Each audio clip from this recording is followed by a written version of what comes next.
Welcome to Chemistry Learners Academy. I am Professor Muhammad Sarwar and our today's article is about the mole and Avogadro's number.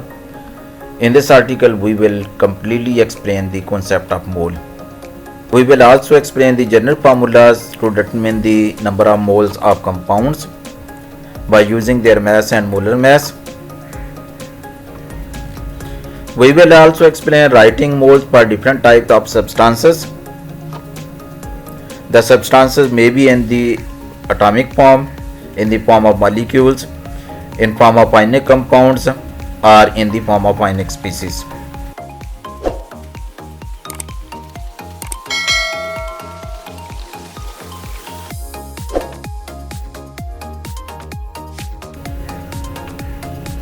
Atomic mass, molecular mass, formula mass या आयनिक मास आमतौर पर जो भी compound होते हैं वो इस सूरत में लिखे जाते हैं। इनकी एटॉमिक या मॉलिक्यूलर या फार्मूला या आयनिक मास को मालूम किया जाता है। एटॉमिक मास, फार्मूला मास या आयनिक मास का पता होता है, इसलिए अगर इन मासेस को ग्राम्स में ज़ाहिर कर दिया जाए तो वो मोल की सूरत इख्तियार कर लेती हैं, उनको मोल कहा जा सकता है। For example 1 mole of carbon is equal to 12 gram. हमें पता है कि कार्बन की मास 12 एटॉमिक मास यूनिट होती है, तो हम कार्बन की मास को 12 एटॉमिक मास यूनिट की बजाय 12 ग्राम लिखेंगे तो कार्बन का 1 मोल बन जाएगा। इसी तरह वाटर, इसकी मास 18 ग्राम होती है, इसको 18 ग्राम से ज़ाहिर कर दें तो वो वाटर का 1 मोल बन जाता है।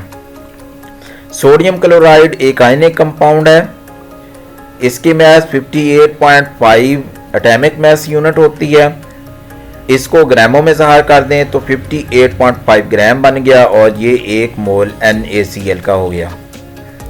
इसी तरह OH नेगेटिव आयन, ये 17 एटॉमिक मास यूनिट होते हैं, इसको ग्रामों में ज़ाहिर कर दिया तो 17 ग्राम आ गया और ये 1 मोल OH नेगेटिव आयन्स का बन गया।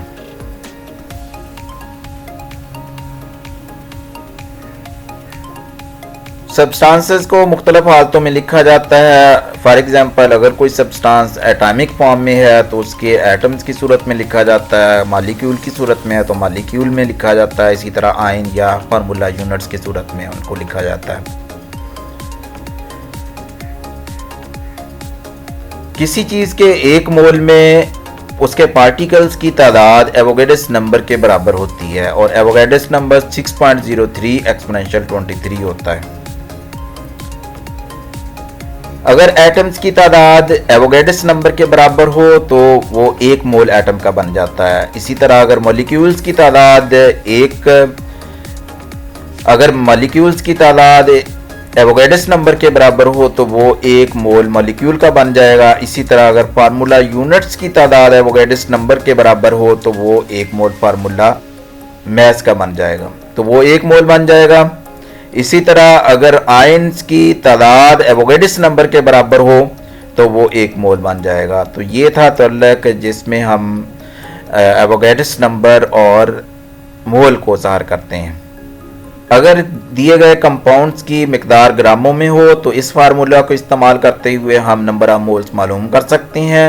n is equal to small m over capital M, where n is equal to number of moles, small m is the mass in grams, capital M is the atomic mass, molar mass, molecular mass, ionic mass और formula मास, यानी ये molar mass कहलाएगी।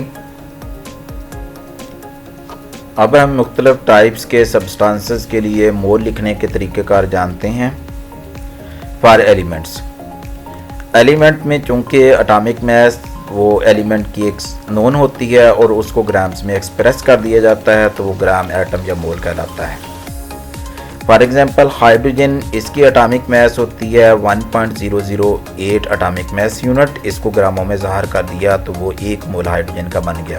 Carbon की मास को 12 ग्राम में ज़ाहिर कर दिया तो वो 1 मोल बन गया। मैग्नीशियम की 24 ग्राम, वो 1 मोल मैग्नीशियम का बन गया।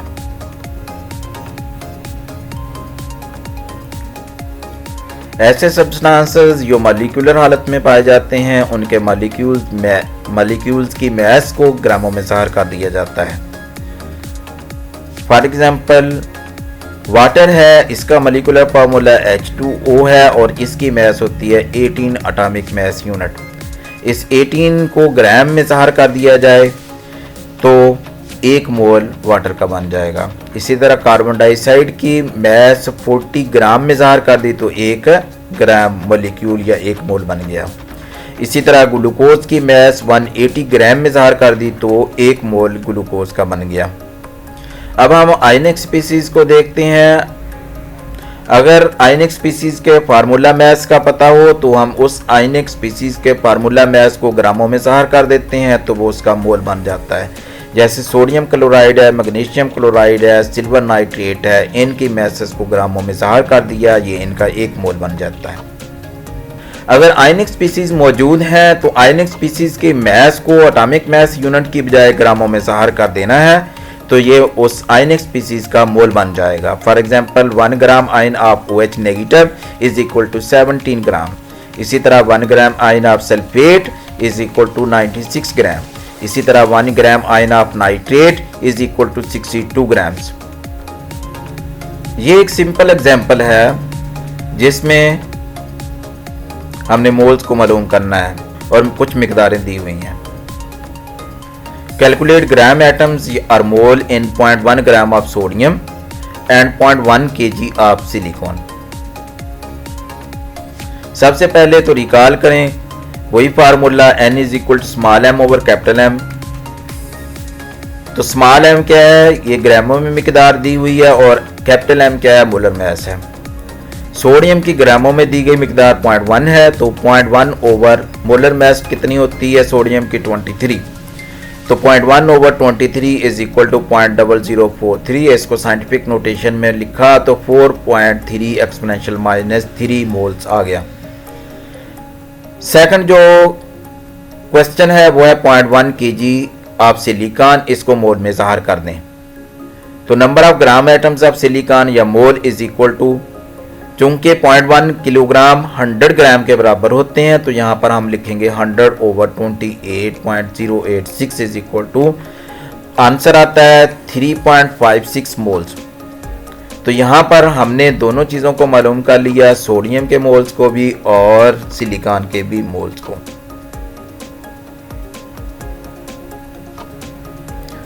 नेक्स्ट एग्जांपल में मैग्नीशियम सल्फेट के मोल्स दिए हुए हैं, 10⁻³ मोल्स हैं मैग्नीशियम सल्फेट के और इसकी मैस को मालूम करना है। फार्मूला वही है n is equal to small m over capital M। तो यहाँ m मालूम करने के लिए m is equal to number of moles multiply by molar mass. Magnesium sulphate की मोलर मैस 120 ग्राम पर मोल होती है तो इसको मल्टीप्लाई कर देना है नंबर ऑफ मोल से 10⁻³ से। तो यहाँ पर 0.12 ग्राम इसका आंसर आता है। तो दी गई कंपाउंड मैग्नीशियम सल्फेट इसकी मैस दरअसल 0.1 ग्राम है।